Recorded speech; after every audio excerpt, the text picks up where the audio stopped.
Welcome back to Poppy's Corner.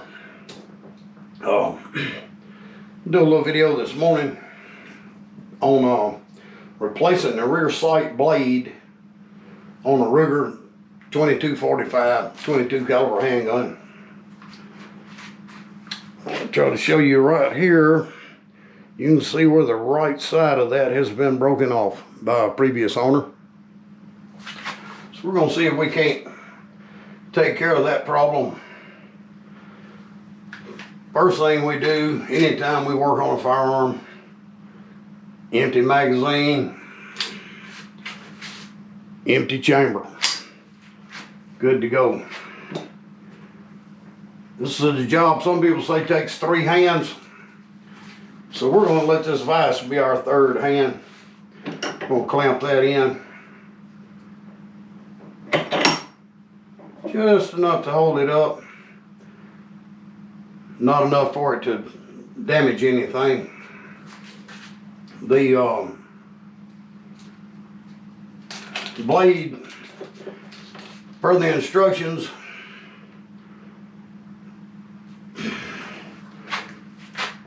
it has a small dimple stamped in it. I hope I can focus on that. There's a corresponding slot in the sight housing where the dimple goes. We'll find out in a few minutes if it goes from front to back. If you don't have a good screwdriver set, I would suggest the Wheeler, and I'm going to leave a link in the site to see that. One of my favorite shopping places. I'll also show you Poppy's carry today. This is Kel-Tec PMR 30, weighs less than a pound.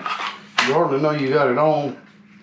And I'll put a link in there to this holster too, so you can take a look at it. If you have a PMR 30, would like a holster, this is very comfortable. It's a paddle style.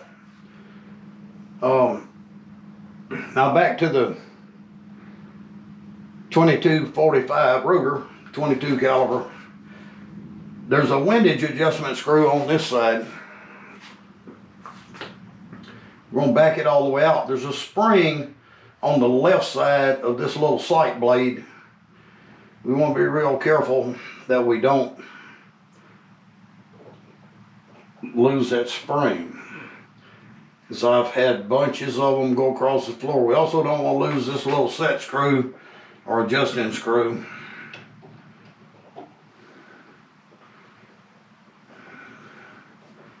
Because it's a tiny little thing and it's got to come out of there. I'm thinking all the way. So I'm going to keep one hand under it. And it's at a point now where it'll come right out. I usually keep a little magnet handy on my bench for small parts like that, but it's kind of loaded up right now with stuff. So we're going to bring that over, and I'm going to see that dimple is right in the middle of this. So to make it easy, this is an old needle driver from my days working in the operating room. I'm going to clamp onto that and see if I can get that dimple lined up. And maybe you can see the little dimple right here. So we've got it out. And it's important to note that that dimple goes to the front. So from there, we're going to attempt to slide this in, find our little lineup spot for our dimple, and we're going to push down on it.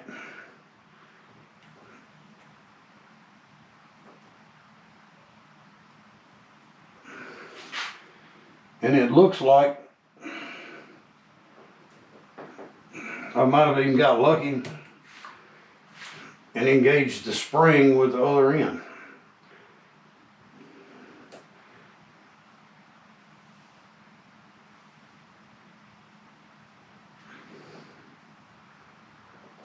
And there's not a whole lot of adjustment to it. And so I'm going to take that out.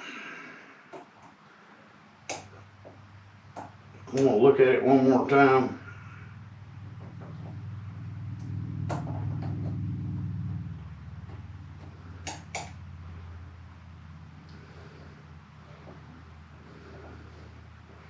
Well, I can feel it made contact with the spring, so I'm happy with that. So it should be as simple. Let's put our little retaining screw back in. Hopefully you can see that it's slotted on the one side, and it's got a little hole machined into it on the other side.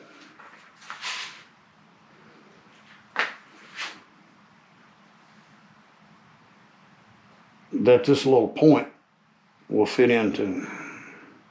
That's to keep it from popping back out of your slide assembly.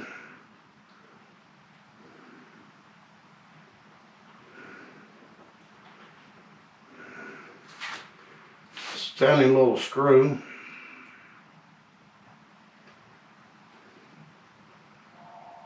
Hopefully I can get it started by hand.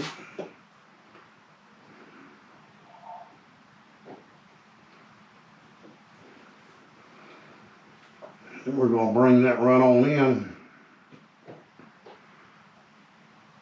And I can see it moving the rear sight from side to side. As I let off on it, it comes back, so that lets me know the screw is adjusted or the screw is in place. So, voila, a simple fix. Hopefully it'll stay in when I start shooting it. We'll get it out of our vise.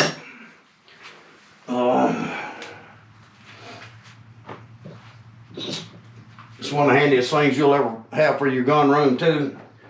Is this vise, and this one moves. It'll rotate 180 degrees each way. I kind of wish it had a tilt on it, but I make do with it fine. I'll leave a link to that too, as well as the gunsmith and screwdrivers and the Tipton gun vise. That's very hard to beat. Holds things good and stable if you're working on a rifle.